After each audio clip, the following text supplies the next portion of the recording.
Hi there folks, my name's NovaWing24 and here's my little review of the shiny new thing that we've been granted by Lockheed and Microsoft Flight. Although the development stopped, we do have one last shiny little thing to enjoy, the Curtis C-46 Commando. As you can see, it's significantly larger than anything else that we've been mucking around with in the skies above Alaska and Hawaii. So it's definitely going to be an interesting sort of first impression here, putting that in the skies. So as usual, we get the alternative of a paint scheme.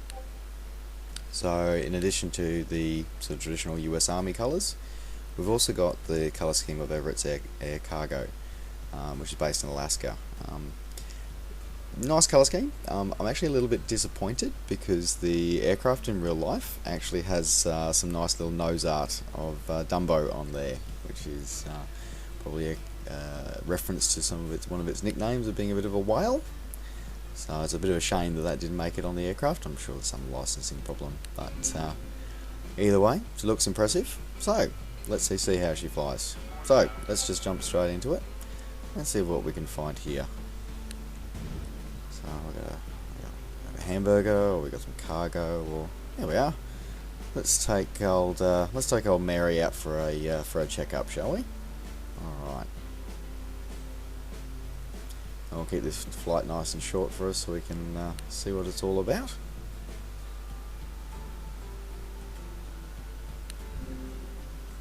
Of course, we're going to be flying a shiny new toy.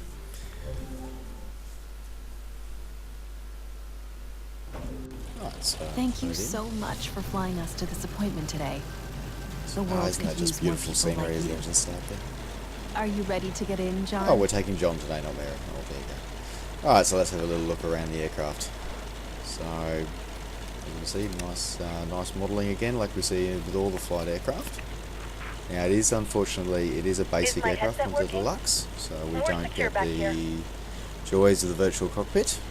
But we'll see how she flies and see how she handles. It's going to be interesting little taxiing, isn't it? Well, we'll see how well she turns. Alright, so we'll run up the engines, we'll run up the RPM and the fuel and mixture, all that kind of fun stuff.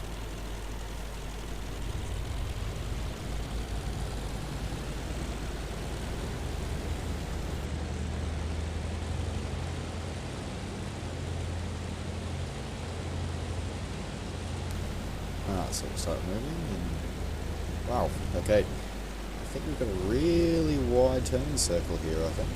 This is definitely going to be a bit of a challenge.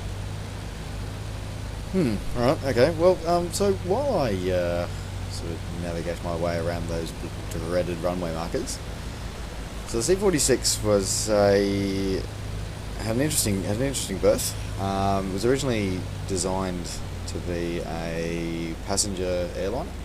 So the first proposal for the aircraft was designed in 1937, initially prototyped and a mock-up produced in 1938. Went through an interesting design process, eventually put forward, and the first example was actually offered to the United States Army Air Force, or the precursor to the Air Force, for them to review. Funnily enough, they actually rejected the initial design. And the initial design was then on-sold, the prototype was then on-sold to BOAC for them to utilise as a commercial passenger aircraft. The general, though, the Air Force officers that were reviewing it, although they didn't particularly think that the initial design was correct for them, they did see a potential to make it a troop carrier, and so they did look at investing into further development, and we ended up with the Commando that we see today.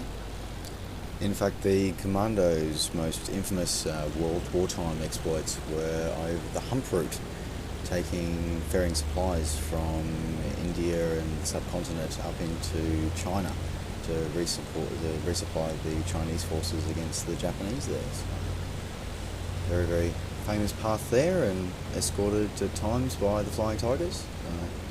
Might see these Commandos being escorted by some Flying Tigers P-40s in flight one day soon.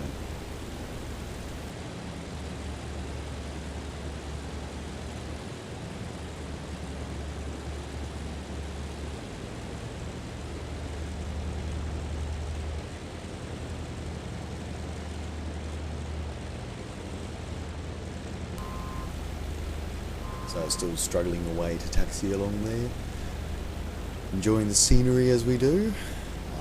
Again, yeah, it's one of the things I really do love about flight, and for those who've seen my my other little diatribe video, you know, it's one of the things that just really impresses me. This whole the way the colours look. I mean, it's just. I mean, I've seen sunsets like this. It's just amazing. You know, the shadow work is really, really incredible. It really is. I'm actually quite lucky. I've actually just upgraded my system with an extra few gig of RAM, so looking a bit smoother than it was before. So, now as we taxi our way onto the runway there, nice elongated shadows going on.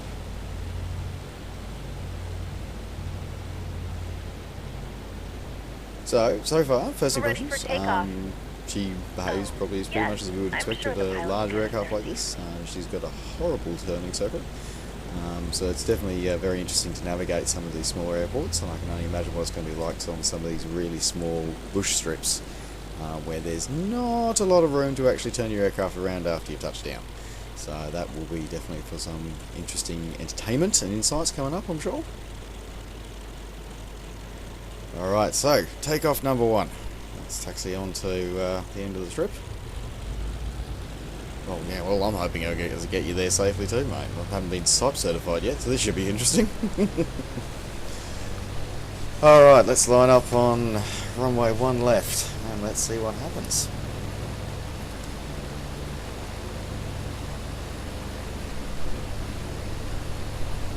Alright, so we'll switch to this one. So we've just got the normal tail view.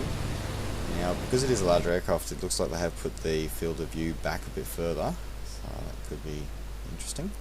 So drop the flaps a little bit, push the throttle up, let's go.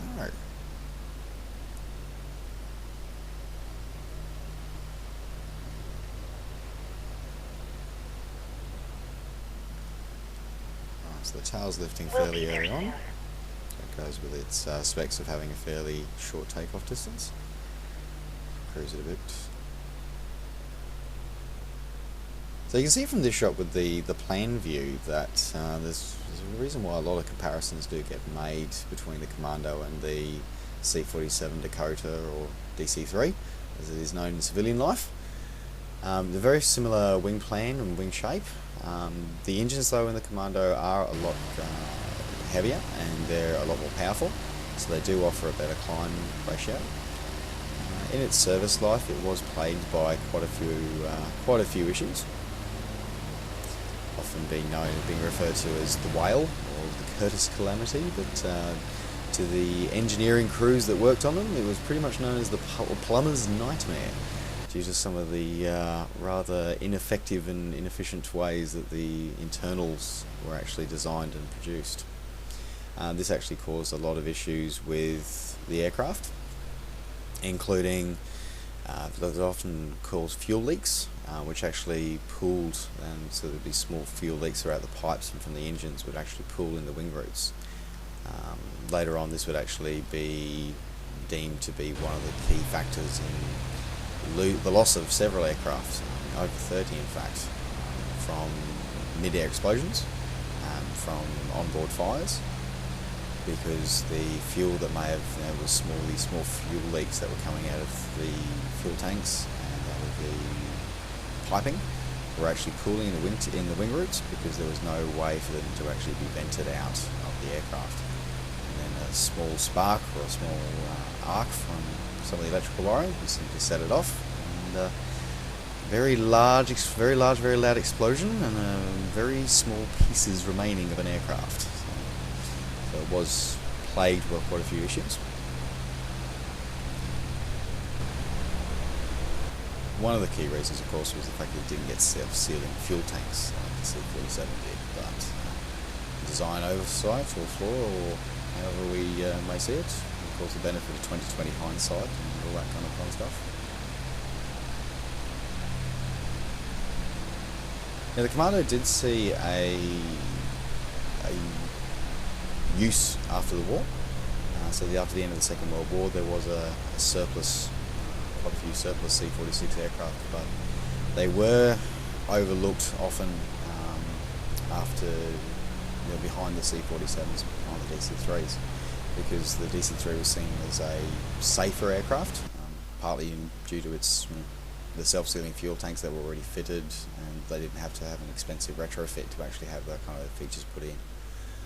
So the C-46 was relegated fairly quickly into primarily cargo rather than passenger work, which is somewhat ironic considering its initial first designs, when it was first designed by Curtiss, that it was going to be an airliner and it was going to be a 24 to 36 passenger airliner.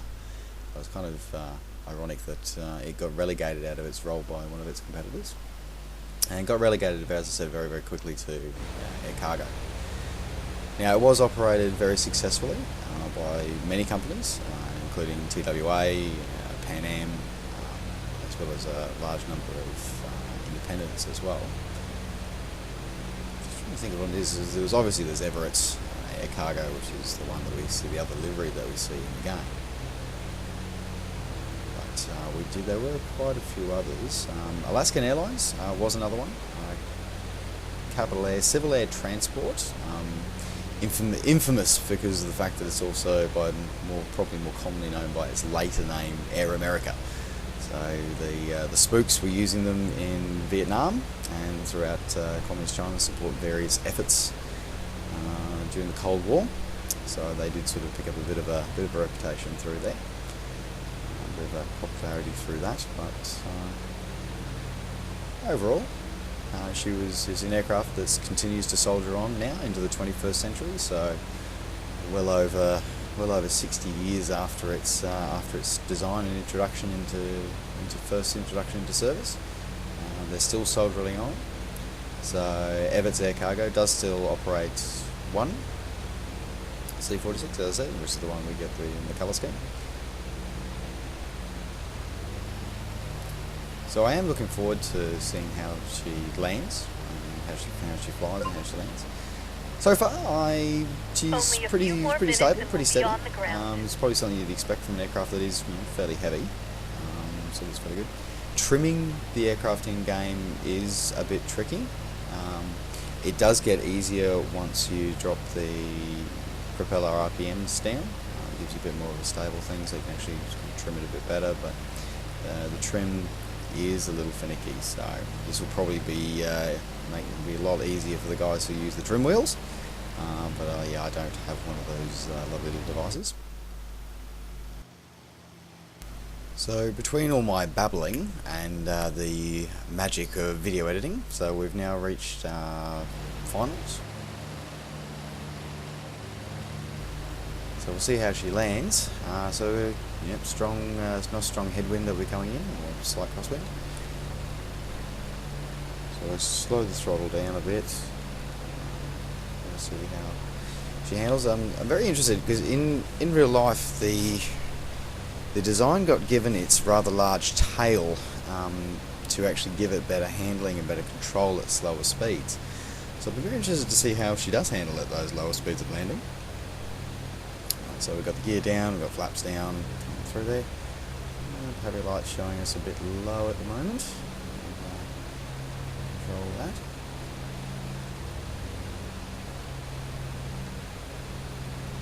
Yeah, for something this size, it looks like we can fairly slowly. Still keeping the air, so that's probably going to be a good thing if it does have a very low stall speed, then that will be good for the bush strips. Of course, you may need a chainsaw or to use the propellers as chainsaws to actually get some of those trees away from the end of the airfields, but that's a whole other issue. So I think John's enjoyed the flight so far, and as long as we don't crash and burn, we'll get an electrical fire on landing, we should be right. Nice slow steady approach. We're getting buffered a bit, but also could just be me. Easing up and down a bit there.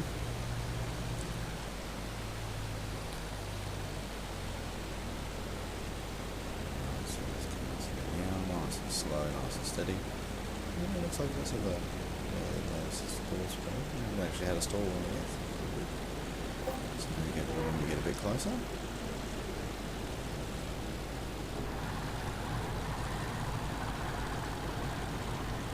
nice and easy. Here we Actually are. does handle pretty well, but getting going off a bit to the side here, I think. Hi, Fred. Yep, that's us. Where did you park? Still.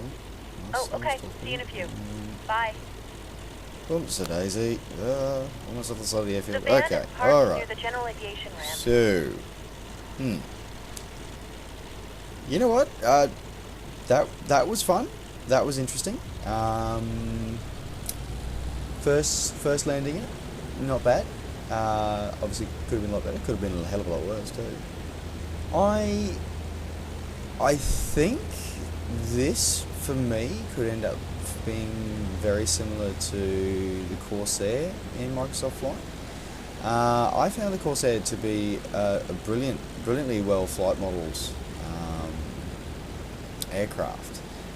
Very challenging, and from the articles and the books and things that I've read about from Corsair pilots and biographies and eyewitness accounts and things, they got the flight model pretty well with its handling characteristics. So, and I definitely found that playing and flying in the Corsair actually did mean that my flying skills got a lot better, and especially do some of the more advanced challenges. And I think being able to handle and learn to actually handle the C-46 in the short field performance that it does use in real life, and I think if I can master that, sort of help with a lot of other aircraft and a lot of the other challenges as well. Still got a couple of gold challenges to go at the moment. So yeah, you know what for $6.99 on Steam, or I think it's I don't even know how many Microsoft points it is. I think it's a pretty good deal, and if you've enjoyed flight and if you've loved it, this is quite possibly the last piece of DLC we are ever going to see. So guys, grab it, get it, enjoy it, make the most of it. I know I will be. I still love flight. I'm going to keep playing it. Probably a good place for me to plug the ongoing efforts of the Save Microsoft Flight team. So if you haven't already seen my other video, have a listen to it, have my thoughts about the cancellation of flight, and I do strongly believe that we should come back. And if you believe that as well, or if you're interested to find out more, definitely jump on to their site, facebook.com/Save MS Flight. Jump on there, have a read, register your support if you do want to see flight come back, because I think it's a crying shame that it got cancelled. Thanks again for the flight today. The quality that we've been Hopefully given, we'll I see think, you is again. Excellent. Instead of just watching these graphics as I'm taxiing into the ambulance. I'm just going to go and enjoy flying. I think I'm just going to try and forget about how nasty it makes me feel. But anyway, guys, so I definitely strongly recommend. Definitely get the C-46 if you've been enjoying flight so far. The flight model I think is pretty good from what I've read. The landings I think can be a bit tricky, a bit challenging, and will be able to challenge us all.